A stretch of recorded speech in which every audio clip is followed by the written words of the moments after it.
Listening to Buffalo Rose is like driving on the open road with the windows down, letting the breeze wash over you.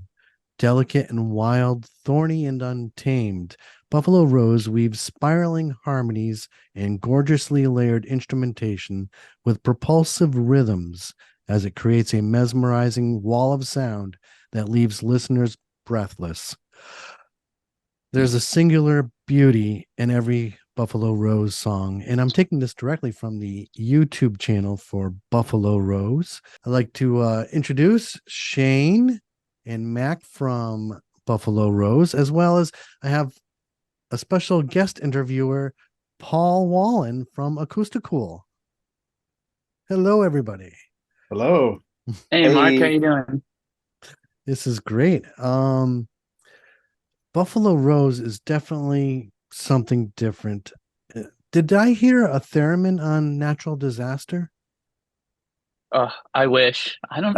Is there one on there, Mark? Yeah, no, I've been that's begging for a theremin in the a band for dobro ages. feeding back through an amp, uh, and with an echo delay on it, a space echo on it. Space Echo, that's it. Yeah. But no, it's a dobro feeding back through an amp is the primary noise. Oh, okay. Because it definitely has a different sound than your typical Americana folky band. Yeah, we like to change it up a little bit for sure. That's a major part of it. Um, I thought I saw an interview somewhere where Malcolm was saying, no, not Malcolm, maybe it was Bryce. One of you guys were saying that you liked wanted a theremin in the band. Did you ever get one? Not yet. I Not feel like that must have been you, yet. Shane, right? I feel like it was definitely I me. feel like it was definitely Shane. That Lucy There's also would want a theremin. They're a very pro theremin person. You could yeah, blame somebody who's not on the call. right. Yeah. Yeah, Not Jason. the full Jason band. wants a theremin. Yeah, yeah. I did play on one the other day at our public library in Pittsburgh. Has a theremin on display for people Oh wow. to try out. Yeah, it was very fun, very challenging. It's much easier to delegate that sound to a distorted dobro through an amp. Uh, I need to pay attention to lyrics more. I always tell people, when I was listening to your song Body Language, I just love the lyrics. I need to use it on the dating sites because I can speak your body language. Yeah, yeah. I can get fluent in your movement. Baby, let me prove it. Yeah.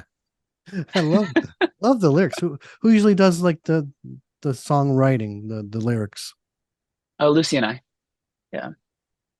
Though since Margot has joined the band, we have written a lot of songs with her, and we also meet weekly with Tom Paxton to write. Um, Just throwing a name out. Just meet weekly with some guy named Tom Paxton. we're we're beyond blessed to be able to do that for sure. I was going to ask you how much you paid him to be, be on your cover of his song. I give you the morning, and he sounds like he's your uncle or something. He kind of feels like our uncle. Yeah. Can you tell me about Yeah. how you met him and how you got involved?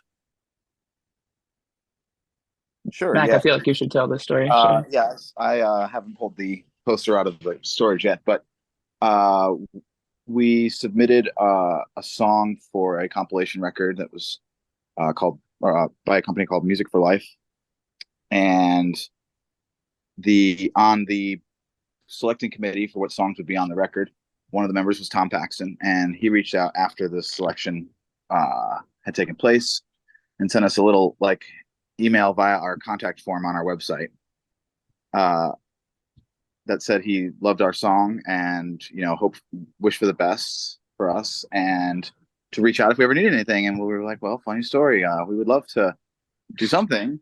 Wow. So we thought about doing a cover of his song, which he's on. I Give You the Morning, and then we they he met with the singers and they wrote a couple brilliant songs, two brilliant songs that ended up helping flesh out this EP called Rabbit that we released last year. And since then, they've just not stopped writing. They're quite the machine team. That's amazing you're meeting with him weekly. I mean, I don't think I even realized it was that that deep of a collaboration. Yeah, it's really special, and I feel like you just develop a new level of like trust and understanding, and like of like everyone's strengths, and like there's certain things where we're like, oh, you know, Tom would crush this one, because he has a very distinct style. But yeah, we've been very lucky to be able to meet with him every weekend and write. See if we can talk him into coming up to Acousticool. Yeah. Well, speaking of that, do we want to mention the upcoming Buffalo Rose shows in Connecticut? Yes, please.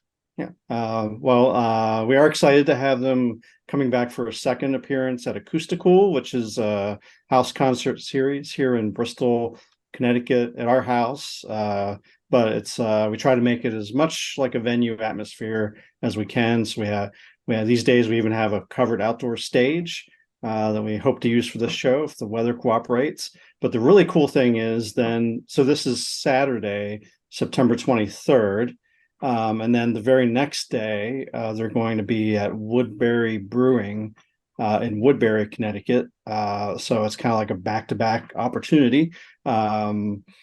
All the cool kids are coming to both shows. I'm just going to say that outright.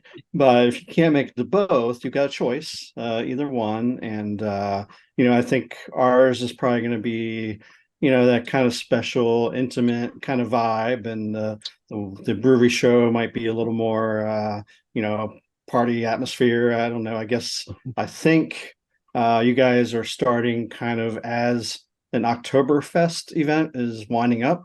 So Nice. I think it's a brewery. I assume there's beer and other things happening. So, but I think both of those shows will be fun and different enough that, if you want to come check out both, that's a great idea.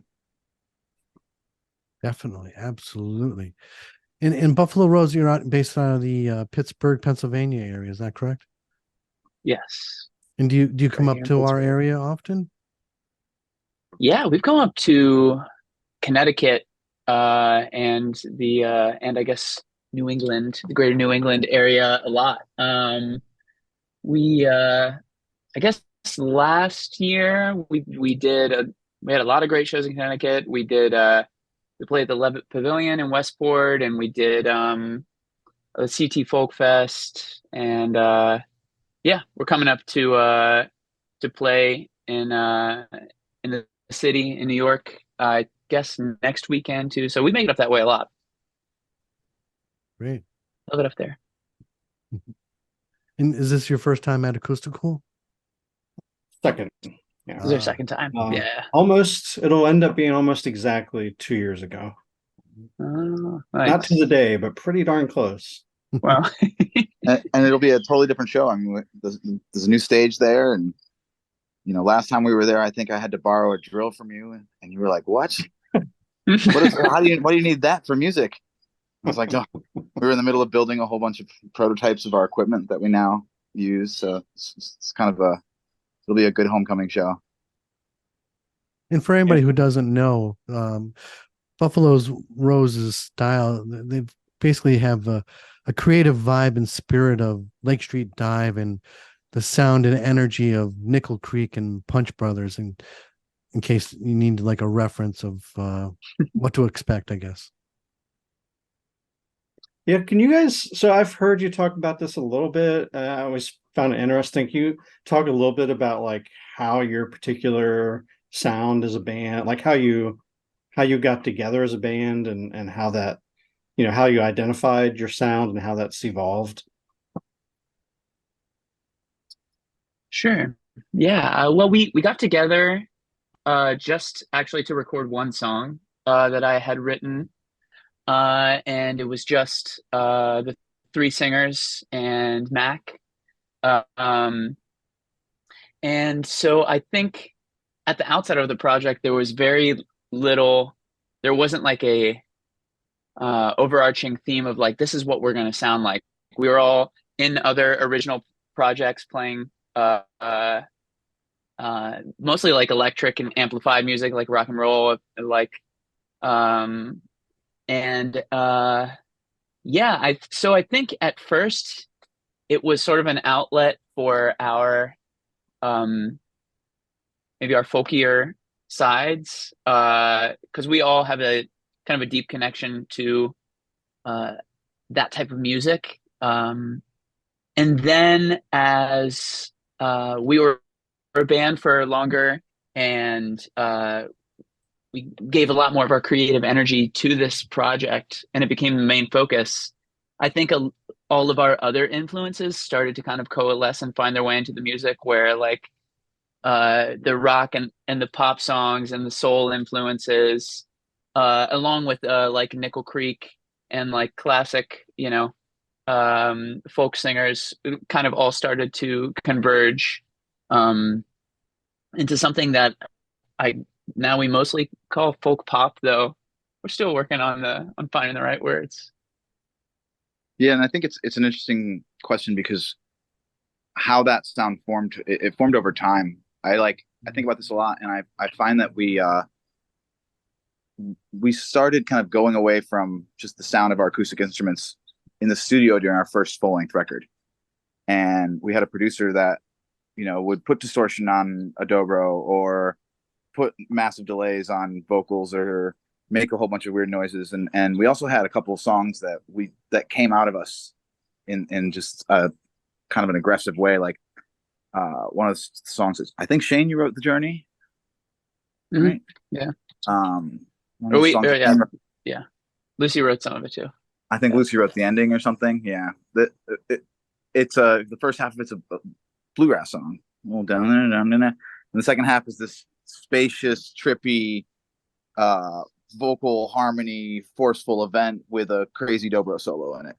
It came out. It was very originally arranged very uniquely, but when we went into the studio, that's kind of where we got into the whole effects thing and what we can do with the sound. And so that started. That was 2018. And that led to kind of where we are now, where we use alternative sounds all the time. That's cool. Well, Paul, do you have anything else you want to ask? Well, yeah, I kind of, confession, I'm Buffalo Rose super fan. So I listen a lot. I go to a lot of shows, and we're really excited to have him come back to Acousticool. But I think the live performances are such a signature for you guys. Like, I know if I convince anybody to go to one of your shows, I know they're going to be sold. Like, it's just not even a question. And I think a lot of that is the music which you're describing, but you bring so much energy and kind of this emotive performance, but it all seems very sincere. And I'm just kind of wondering if you have any stories about how you kind of put that together. And I've just sometimes thought about the amount of energy that has to take to, like, because I know you guys bring that every time you step on the stage, and that has to be a challenge to, like, bring that amount of energy and have that kind of, like, such an outgoing performance, and still have it come across as sincere, which it always does. But so that was a really long question, but any thoughts or insight or anything on that? Mac, do you want to go first? Sure, I'll go first. I think one thing is that a lot of our people come from a theater background, which is huge.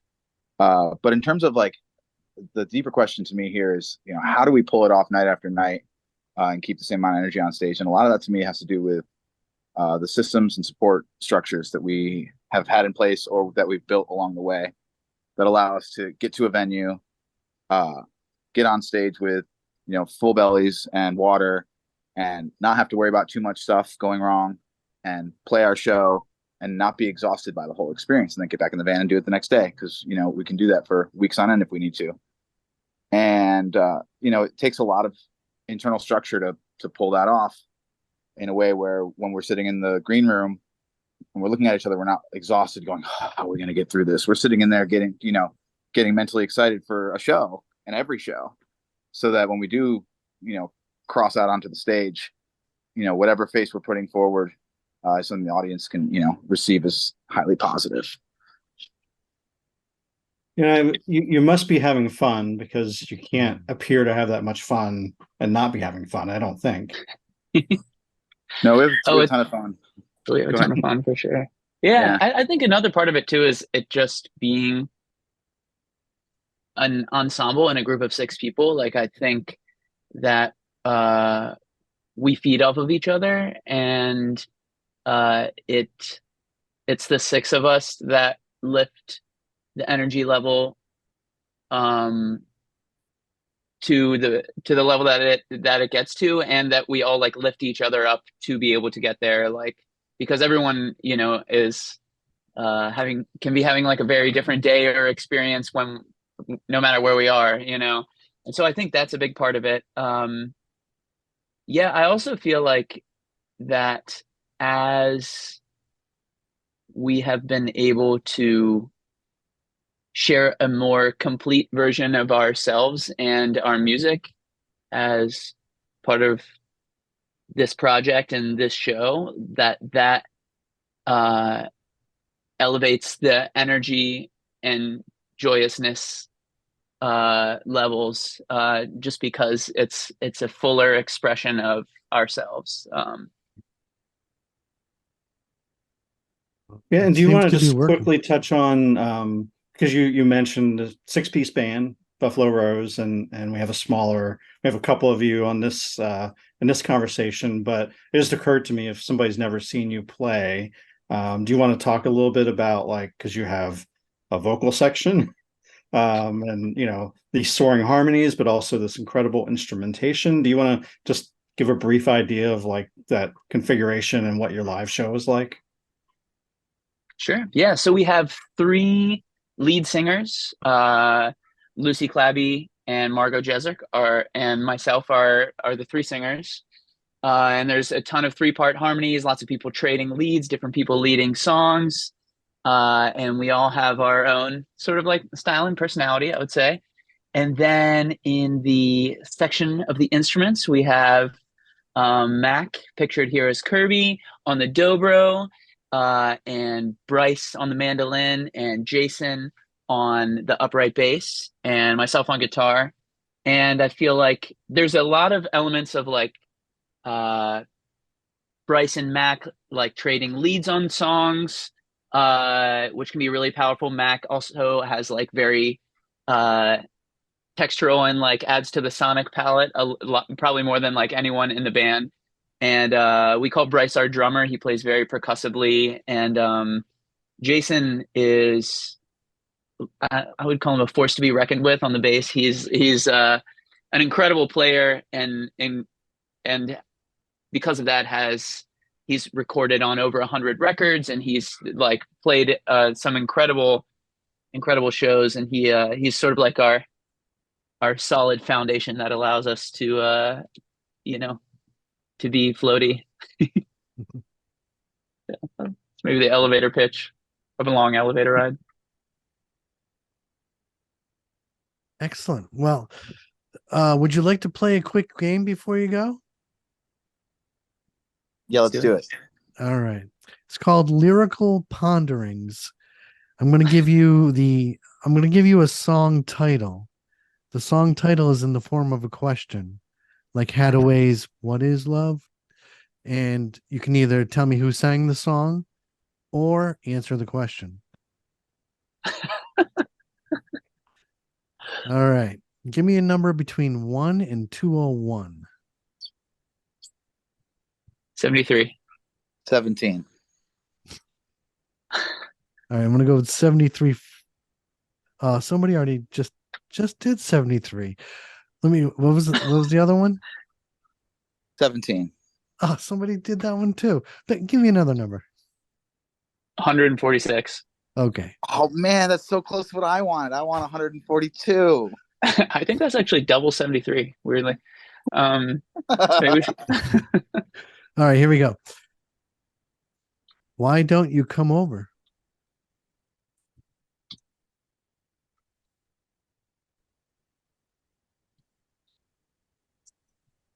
I guess it's because I'm sleepy. I don't know who sang the song. That was Garbage in 2005. Garbage. What was the other one? 142? Yeah. Yeah. What's my age again? Blink 182. Ding, ding, ding. 1999. There you go. At least you got one of them. I think that's having seen some previous editions of something different. I think. What would you say is the success rate there, Mark? Because I feel like it's kind of rare. Probably 10%. Yeah. Yeah, so that's really good. That was Nice. good. Yeah. Just don't want you to think like, everybody gets them correct, because I think it's No, there's a wide range from, the 50s all the way up to today. And it seems like my older guests get the newer songs and my younger guests get the older songs. And Oh, funny. oh, well. Well, thank you very much, Shane and Mac. And thank you, Paul, for joining me on this lovely interview with two of the members of Buffalo Rose. And can you tell us again, when are they going to be performing at Acousticool? Yes, at Acousticool is a house concert series. Just go to acousticool.net or our Facebook page. It's September 23rd.